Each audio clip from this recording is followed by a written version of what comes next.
The river didn't look dangerous at first. It never does. But beneath the surface, in the murky shallows where the water turns dark and still, something was waiting. Thousands of them. Saltwater crocodiles. Nile crocodiles. Mugger crocodiles.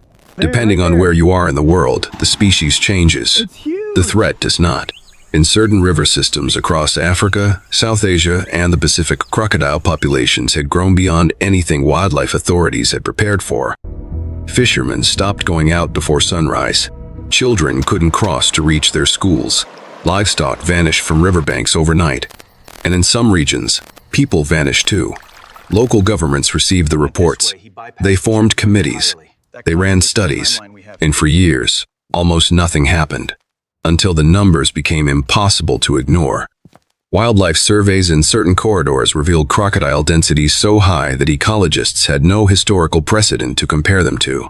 The rivers had become something else entirely, not waterways, territories. And the question that fell on the desks of wildlife officials, conservationists, and government agencies was not a simple one. How do you remove thousands of apex predators from a river system without destroying the ecosystem, without triggering a public catastrophe, and without losing men in the process? The answer took years.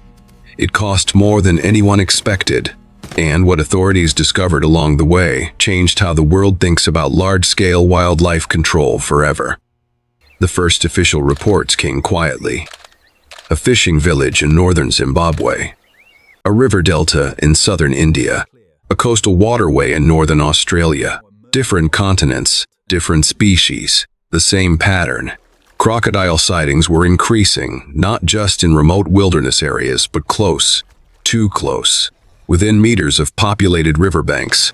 Wildlife officers initially dismissed the early reports as seasonal movement. Crocodiles migrate. They shift territories during dry seasons. It was normal behavior. Except this wasn't seasonal. The animals weren't passing through. They were staying.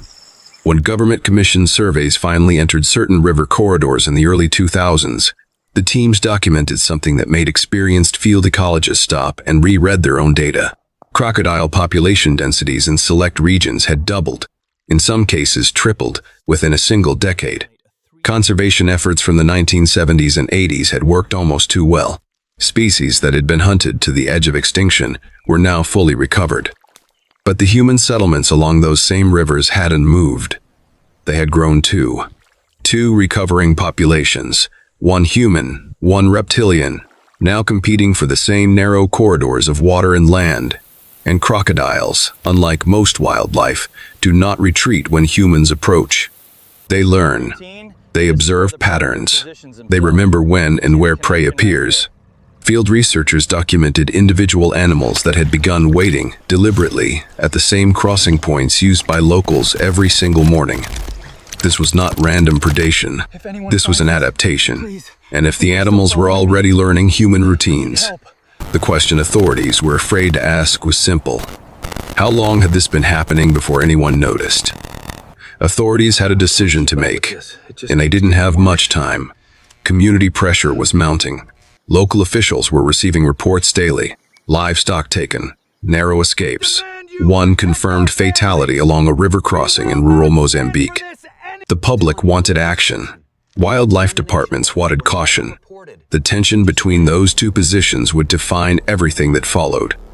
The first proposed solution seemed straightforward. Relocate the animals.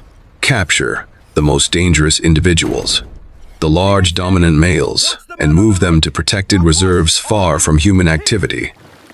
It had worked before. In controlled situations, with small numbers, but no one had ever attempted it at this scale. The logistics alone were staggering. Crocodiles above 4 meters in length require specialized equipment, trained teams, sedation protocols, and transport infrastructure that most regional wildlife departments simply didn't have. And there was another problem, a darker one. When relocation teams began tagging and tracking the first wave of removed animals, they discovered something that quietly alarmed every researcher involved.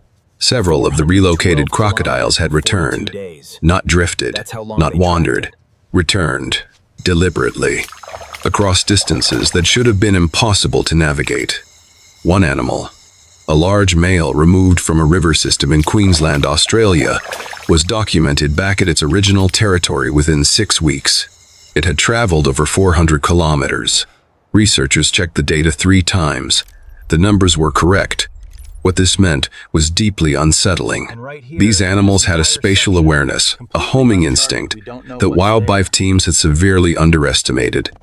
Relocation wasn't a solution. It was a delay, and somewhere in the river systems they hadn't yet surveyed, the population kept growing. When relocation failed, authorities shifted strategy. No more half measures. Wildlife departments across affected regions began coordinating in a way they never had before. Cross-border communication, shared data, joint operations. For the first time, this was being treated like a crisis. Specialized removal teams were assembled. Former hunters, experienced trackers, veterinary experts with large animal sedation training. They entered the river systems with one directive: systematic removal. By any legal means necessary. The operations began before dawn, always before dawn. Crocodiles are most vulnerable in the early hours, slower, less reactive, easier to approach from flat-bottomed boats moving without engine noise. Teams would spend weeks mapping individual animals, identifying the largest, the most territorially aggressive, the ones closest to human activity. Then they moved. But the rivers fought back in ways no one anticipated. Visibility underwater was near zero in most target zones. The sediment, disturbed by seasonal flooding, turned the water into something closer to mud than river. In those conditions, a 5-meter crocodile could disappear completely in water less than a meter deep. 3 team members across separate operations suffered serious injuries during the first phase. None fatal, but the message was clear. These animals were not passive targets. They were aware of the boats, aware of the lights. In several documented cases, crocodiles that had been approached and missed during capture attempts were never seen in the same location again. They had adapted to the operations themselves. And then came the discovery that changed the entire approach. A survey team working a remote tributary in the Zambezi Basin found something submerged near the riverbank, something that reframed the scale of the entire problem. What the survey team found wasn't a single animal.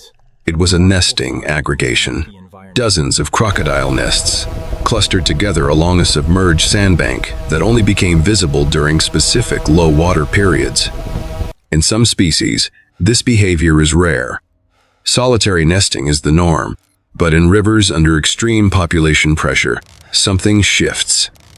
The animals concentrate, compress into available space, and they protect those spaces with extraordinary aggression. The researchers counted the nests carefully, then counted again. There were over 60 active nesting sites in a single 200-meter stretch of riverbank. The biological implication was immediate and sobering. Each nest contained between 30 and 80 eggs. The numbers didn't need much calculation. This one location alone represented a potential yield of thousands of juvenile crocodiles entering the river system within a single season. Removal operations targeting adult animals had been missing the point entirely. The population wasn't just recovering, it was accelerating. Wildlife officials who reviewed the survey data went quiet in their meetings, because there was something else. The nesting site wasn't in a remote wilderness corridor. It was less than 12 kilometers from a mid-sized riverside town. The kind of town with morning markets along the water. Children swimming in designated areas. Fishermen working the shallows before sunrise. An emergency containment perimeter was established within 48 hours, but the operation commanders knew something the public hadn't been told yet. If this nesting aggregation had gone undetected for this long, there was every reason to believe others existed. Upstream, downstream, in river systems that hadn't been surveyed at all. The removal effort had just grown by an order of magnitude, and the season was already changing. The final phase of the operation was unlike anything that had come before. No more reactive responses, no more single-team surveys. What authorities launched was a coordinated, multi-agency removal effort spanning hundreds of kilometers of active river systems simultaneously. Aerial surveillance, acoustic monitoring equipment, thermal imaging deployed from low-altitude aircraft during pre-dawn sweeps. For the first time, they could see the full picture. And the full picture was staggering. Final population estimates across all surveyed zones exceeded projections by nearly 40%. Over the following 18 months, removal teams extracted thousands of animals from high-risk corridors. Some were relocated to distant, uninhabited river systems with strict monitoring protocols. Some were transferred to licensed crocodile conservation farms, where they would remain under controlled conditions permanently. And the nesting aggregations. Everyone that could be located was managed directly. The boats are waiting. Eggs carefully removed. Juveniles redirected away from human-adjacent waterways. It was slow. It was expensive. And it was never truly finished. Because that is the deeper truth that wildlife authorities rarely say publicly. You don't solve the crocodile crisis. You manage it. Continuously. Carefully. With the full understanding that nature does not negotiate and does not pause while humans organize. The rivers today are safer. But the surveys continue. The monitoring never stopped. And every field team operating in those corridors knows, the moment attention drops, the moment resources thin, the moment the boats stop going out before dawn, the balance shifts again.